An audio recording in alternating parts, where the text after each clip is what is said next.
I kick around this concept in my head all the time. How much does structure play a role in our pain and limitations and decrease in performance? Don't know. I know that I have a torn labrum and I don't have any problems anymore. I know I have a torn radial ulnar ligament in my elbow and I don't have any problems or pain anymore. So the question is, if you don't have pain or a limitation, does the structure matter? And this is an honest conversation with myself, trying to get it out so I can just wrap my head around it. Because going through a applied neurology education and experiencing that personally and with clients, it seems that structure has a whole lot less to do with things in reality, but beliefs matter, white coats matter, prestige of education matters when it comes to how people feel. So, couple situations recently that just kind of keep my mind spinning with that.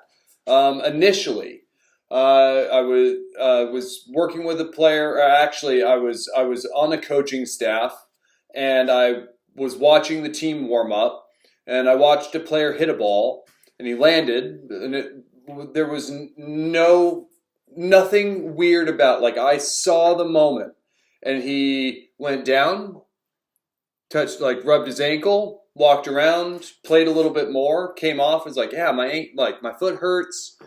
I'm not gonna push it. And it's like, okay. And and I'm looking at it. It was a shot, and I went. It didn't roll it. Nothing changed.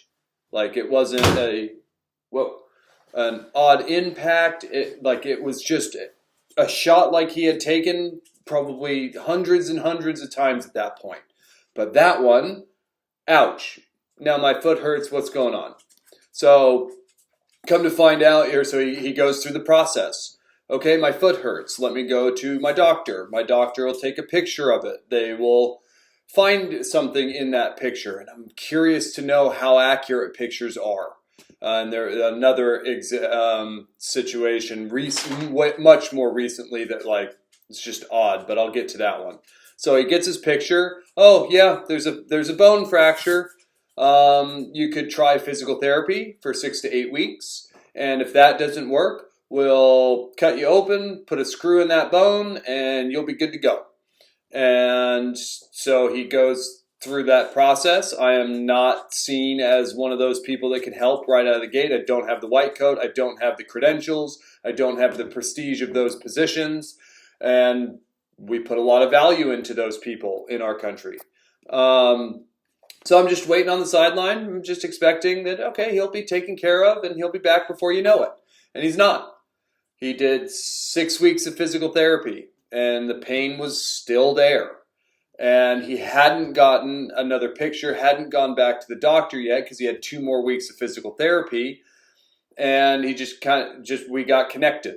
And I went, okay, what do you need to be able to do? Like, I put it into, how does it feel? How does it function? Not what does it look like? And he's like, well, I need to pass these PT tests. So that would give me confidence that I wouldn't have to go get the surgery. And I went, all right, show me the PT tests. And he performed all of his PT tests. And he said, and I went, do you have pain? He goes, yeah, I have pain.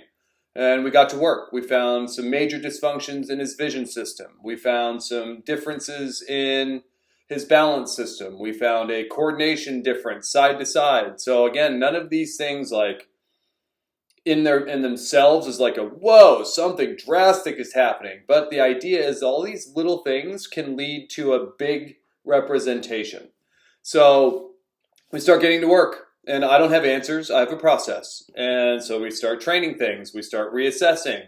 And he's getting better and better at all of the coordination stuff. His vision skills are getting sharper, clearer, faster. His balance stuff is improving. And we went, all right, let's test your let's test your PT tests. And he did, and went, and he goes, I don't have any pain with them. I went, cool. So now what? Like, you were in PT for 6 weeks. Today you had pain in your PT tests. We didn't look at your foot at all because there are brainstem areas. There's a lot of places that make pain or inhibit pain, or lack thereof to make pain. Typically, it's a dysfunction, some sort of an imbalance neurologically that is producing a pain response, not one thing or the other.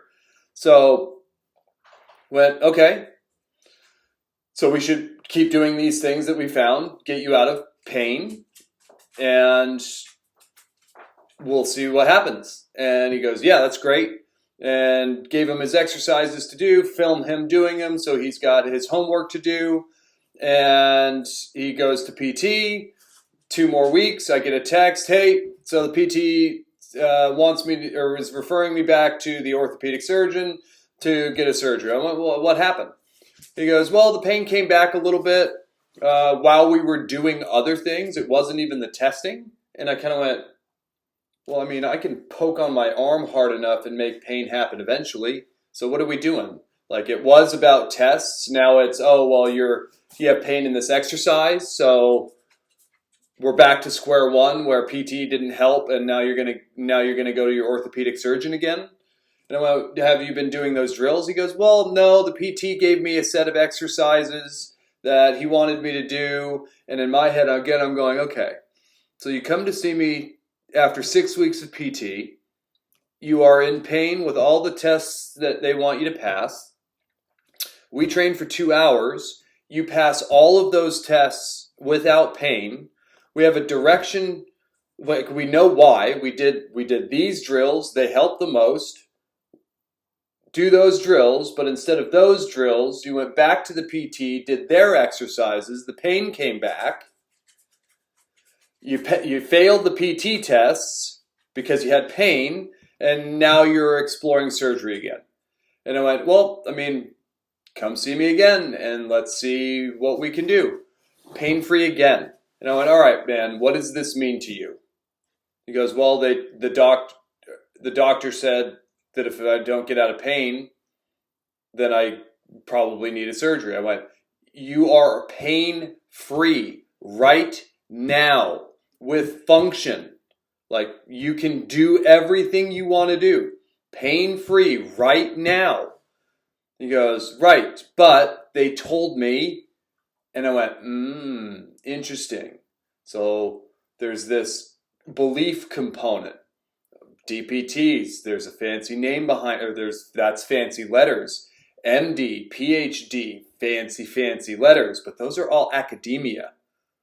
The reality of a human might be a little bit different. And again, I'm asking myself these questions in an honest way all the time. How much does structure matter if there's no pain and there's no discomfort and there is no limitation? So he goes and gets the surgery. Again, he passed all of the PT tests pain-free in a 2-hour session with me. We looked at his eyes, balance. We looked at a lot of things that the PT doesn't look at, the doctor doesn't look at. And they went, yeah, well, go get the surgery. I went, okay, I'll be here if you need any help with rehab. Gets the surgery, gets shut down with everything. And goes back to PT, starts the rehab. Dude, still have a pain, still have a problem. Okay, what are you doing? This, that, and the other. All around the ankle. Okay, let me know if you want to do some sessions and see what we can find from my world.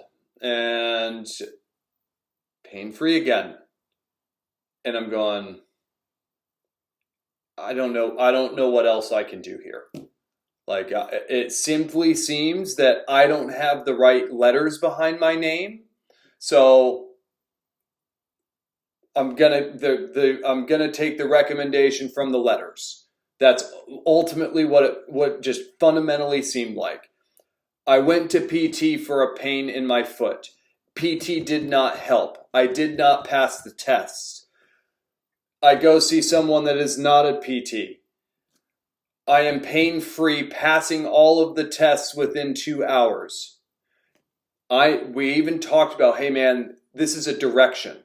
This might not be the you're out of the woods and you're free. The pain might come back. But isn't it interesting that we were able to make it go away today when you were in PT for 6 weeks? So if that doesn't give you hope and direction, I don't know what's going to. So, but again, well, they said that it's probably got a fracture. And again, I go, do we care? Bones heal. If you don't have pain or discomfort and you keep doing things, does that bone get worse? I don't know that we're that fragile. Like if we put that much weight into ourselves and then miraculously, oh, this time I shot. It's different if you're walking and you get hit by a car. But this is he was shooting a soccer ball. Hundreds of times before that. Why did this one create now a foot fracture? But any which way, he goes and gets the surgery. He's now in PT again. He sends me a text. I'm still in pain. We meet him again. He's out of pain again. But since I don't have the right credentials, it was kind of like cool. Back to them. And their exercises took precedent. So fast forward, 2 years later, get a text. Hey, I still deal with some foot stuff. Are you around? It's like, I would love to meet with you. Again, give him exercises. He's functional. He's not dealing with the problem. He's hitting the ball how he wanted to.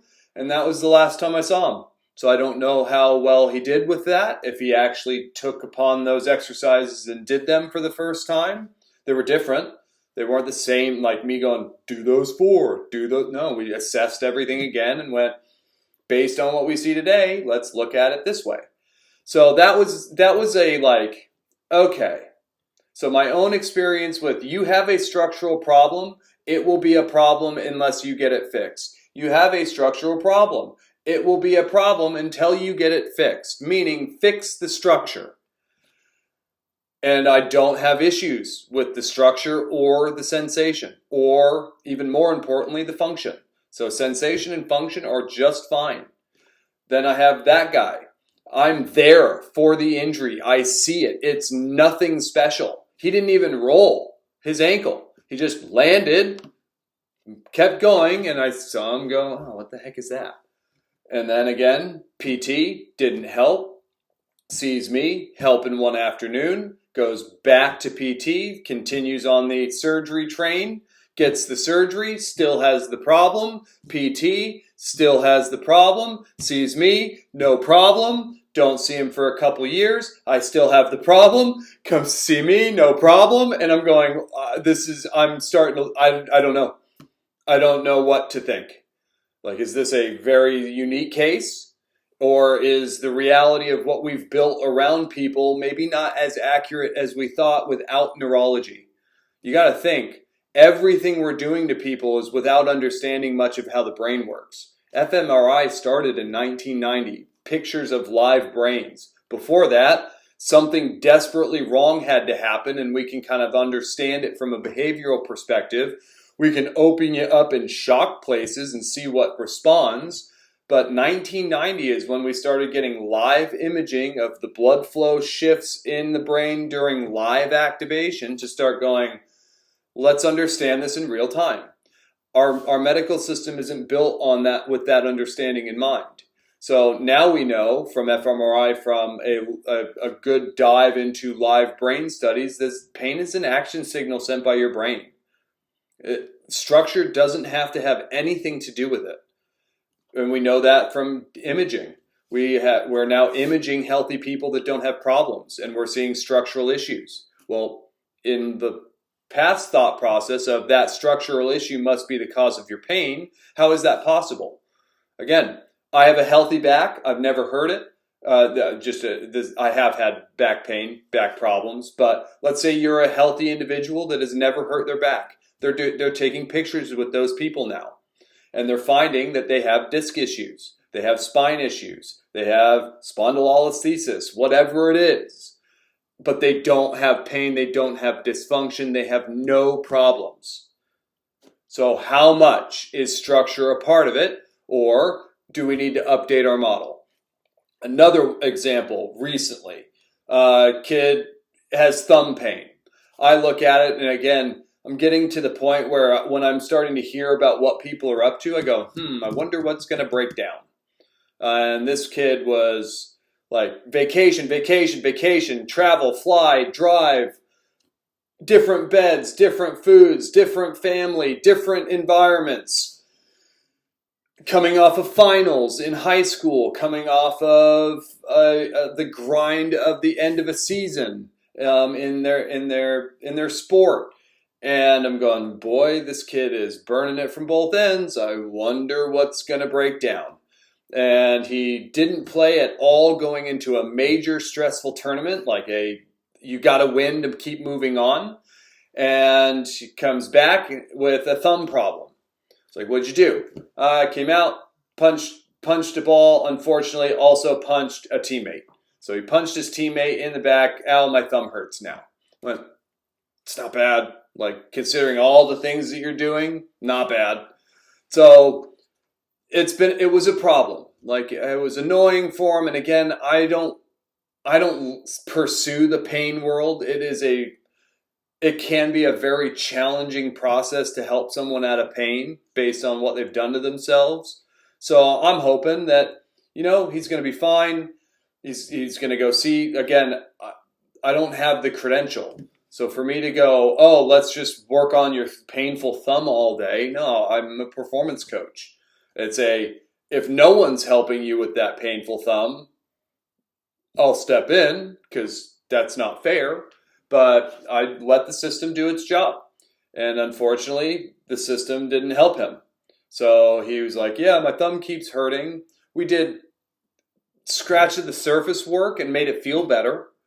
But I wasn't like, nice, we found a resolution. I didn't feel good about it. It was just like, yeah, you can now catch and train today. So kept going. And oh yeah, it's hurting. Go figure. This kid is more of a cell phone athlete almost than he is a real athlete.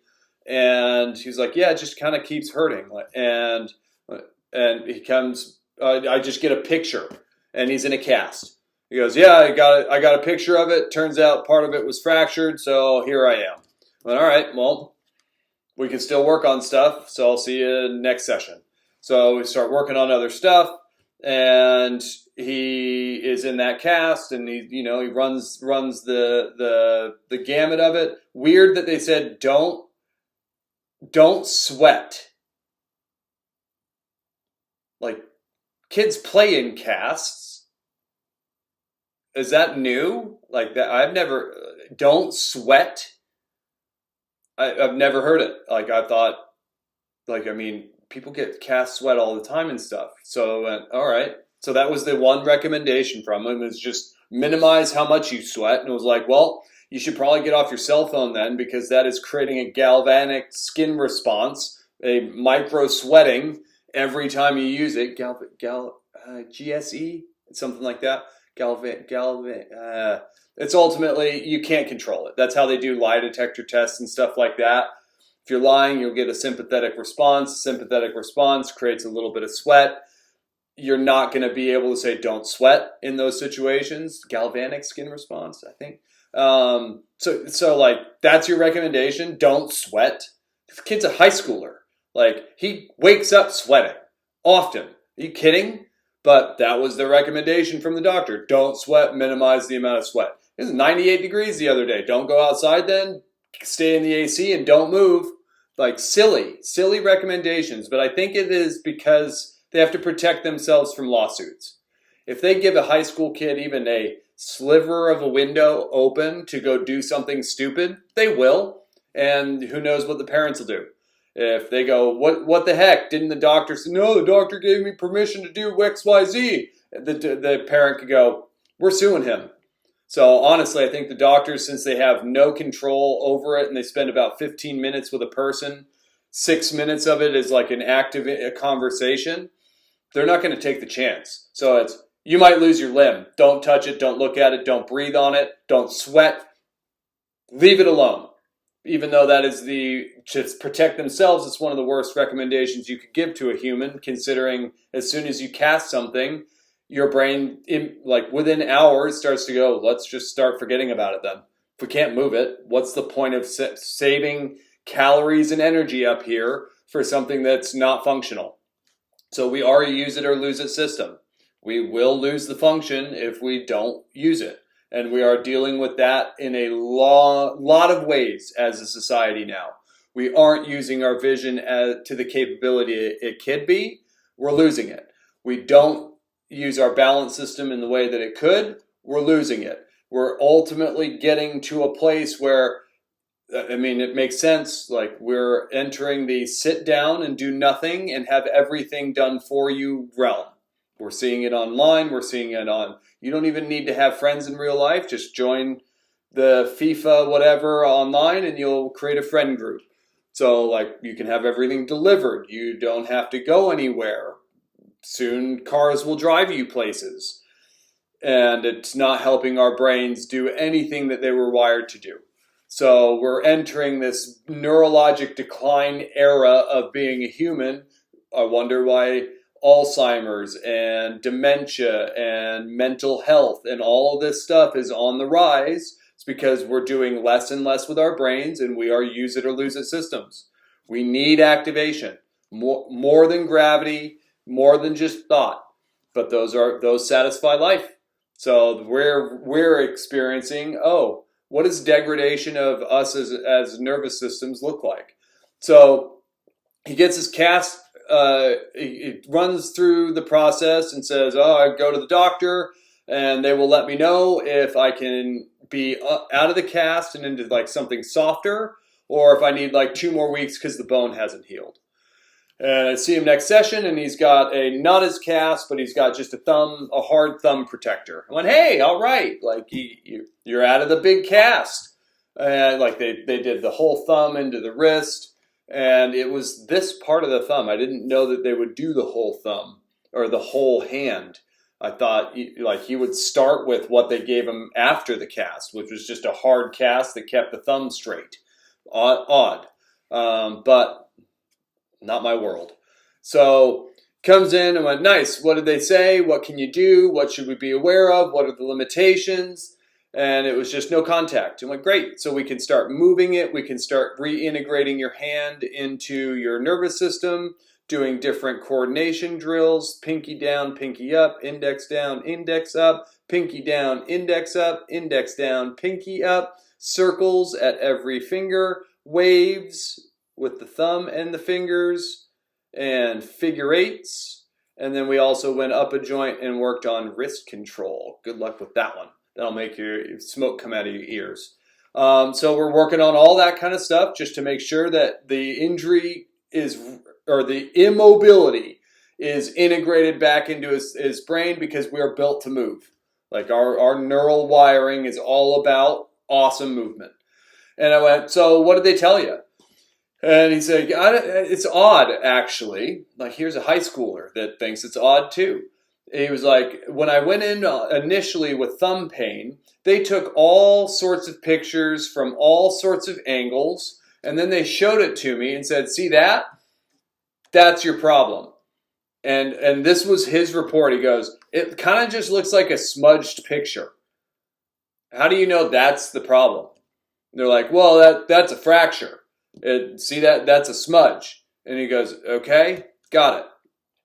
And when he went back to get his cast off, they took one picture in one position, showed it to him, and said, yeah, you'll be fine without your cast. And I don't think he talked to them about it, but he talked to me. He goes, it looked the same.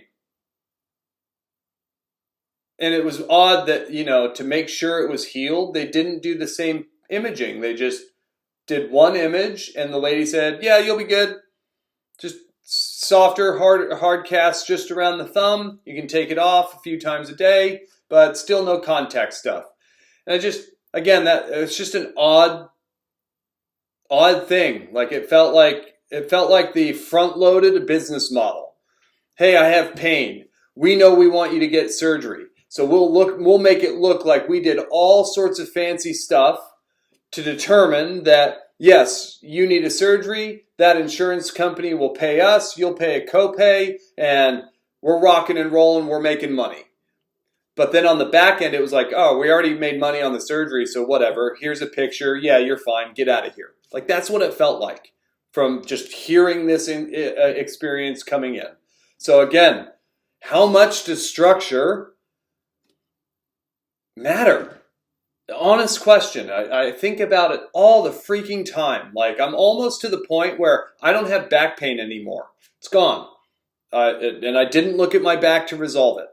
But I want to go get a picture just to go, what does it look like? Like, I played goalkeeper for 18 years. I've been in a car accident. I was a very active kid. I hurt myself a good amount, flipped over handlebars, slammed into stuff. Like, if I don't have a bunch of structural issues here, I'd be surprised.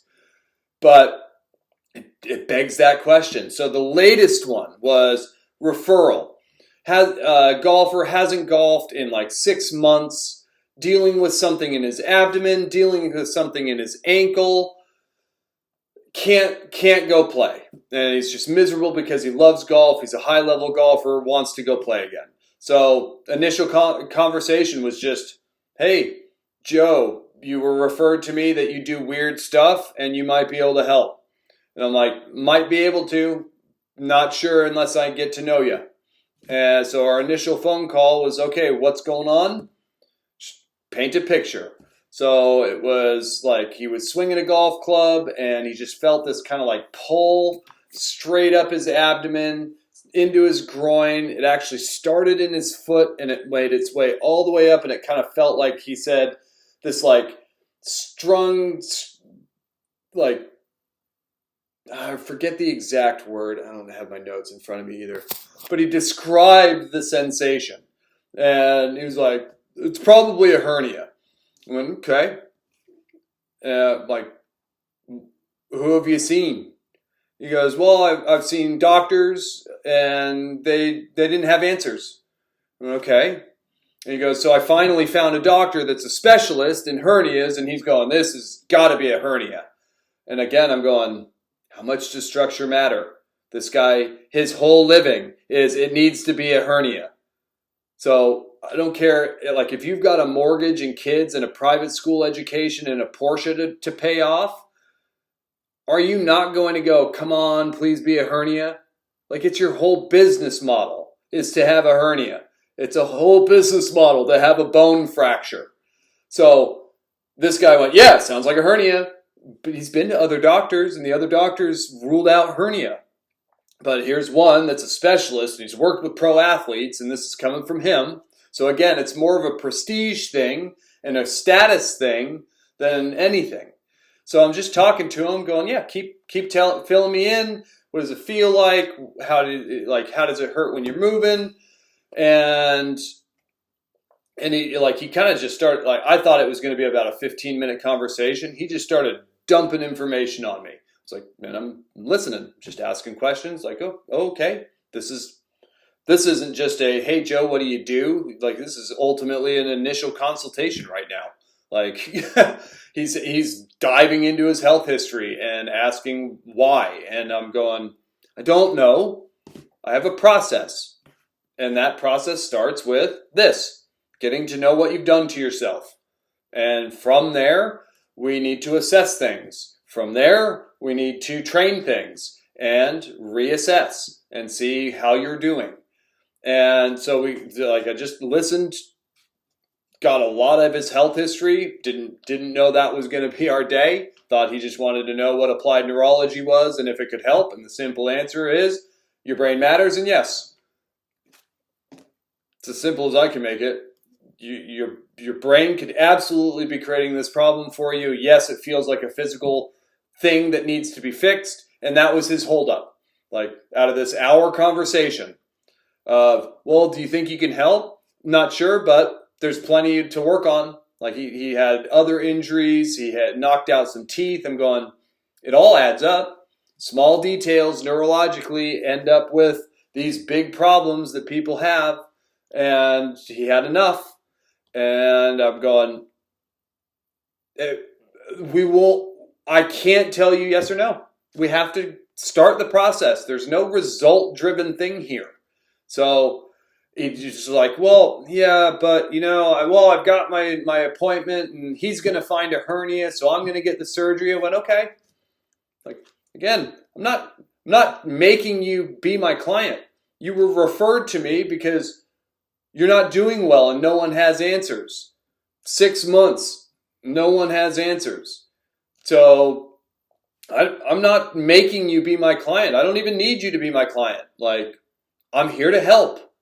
And he just was like, well, do you really think that something could happen? Or like, it doesn't have to be a surgery to fix it? I went, could be. Absolutely could be. I've experienced it. You're not the first one. And then it was, well, no, like, and it kind of was like, I'm not here to prove anything to you, dude, but go ahead, keep giving it to me. And it ended with ultimately well, if it's a structural problem, it needs to be fixed. So I'm going to go to the hernia specialist that sees pro athletes. And if he says surgery, I'm getting surgery. I went, great. Like, I wish you the best of luck. I'm not saying it won't work. We didn't even go into that world, but it was like me not confirming that it was a structural issue that obviously needed surgery seemed to bother him. It was like, I don't know what it is, but it sounds like something's going on. I didn't talk about his drinking and stuff like that, but it's like, you're killing your brain a lot.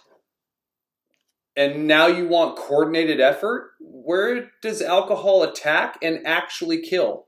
Purkinje fibers, where do those live? The cerebellum. What is the cerebellum's job? Coordinate movement. How did you hurt yourself on your first injury? Oh, it was a movement? How did you hurt yourself on your second injury? Oh, it was also a movement? What remind me of that third, fourth, fifth injury? Oh, those were movements. It's a theory that I've seen happen before. Not getting anywhere with a client that is very uncoordinated and dealing with pain and issues. Going, And then I was at his house one day and I saw a picture of him, or like the family photos, and I saw his son and I went, what's the difference between these two, or what happened with these two photos? Because the guy I worked for was a completely different looking person from one photo on the wall to the next photo on the wall. And I went, anything happened here? And I don't remember his exact response, but he was like, yeah, something happened there. And then I'm at his house. I'm just observant. I'm not judging, but I'm observant. And I see a recycling bin full of wine bottles. And I went, I don't know, but I'm just going to start treating this guy like he's an alcoholic. And as soon as we just started just bombarding his cerebellum and respiration and fueling during exercise, like, we gained the most ground than we had in a year. And it wasn't until that information, and he didn't even tell me, I just went, completely different person there. That's probably a place that something bad happened, and it looks like the answer to that bad was a whole lot of wine. And it can literally be that simple. So yeah, interesting thought process of, man, how much does structure matter with our pain and discomfort and limitations? I know for myself, it didn't. I'm back to full function without pain with the structural issue. We know through imaging healthy spines that there are all sorts of issues, but there is no pain, there is no discomfort. And now I'm starting to gather a lot of practical application where we get somewhere or we don't, but this whole system and how the situation worked out was like, that's odd. And even a high schooler went, this felt like a very odd situation. Odd. But again, it could be as simple as, how do they make a living? You having that problem that they can fix. So it might not even be about the reality of what's going on. It might be I need this. I support a family. I have a mortgage. I have a medical school, student loan debt, anything of the sort that's you need to be here. I need that insurance money. That's my business. So, man, really interesting. I know that is a whoa, fine line conversation. But again, I'm not saying it doesn't matter. I'm going, I've learned enough. I've seen enough. I've experienced enough that ouch, structural problem, surgery, ouch is gone, doesn't seem to be as complete as maybe we once thought. So I would love to see the world of, let's take a picture of a healthy athlete before their season starts. Let's take pictures of their major joints. Or, oh, they're a track runner. Interesting that track runners deal with a lot of stress fractures in their feet. Can we take a preseason, I'm not in any pain picture, see what it looks like? And if there are fractures and smudges and all sorts of stuff all over that image, I don't think we want to do that though. Because that now highlights that the system that we've built and where we're making millions and millions and millions and millions and millions and millions and millions and millions of dollars may not be as appropriate for the actual person standing in front of you. And that's wild. So there's the thought of the day. It's a pretty intense one, but how much does structure matter in our pain response and our dysfunction and the limitations in what we can do? It seems to matter a lot less than maybe we once thought and what we built our medical model on. I don't know, but would love to hear some conversation around it.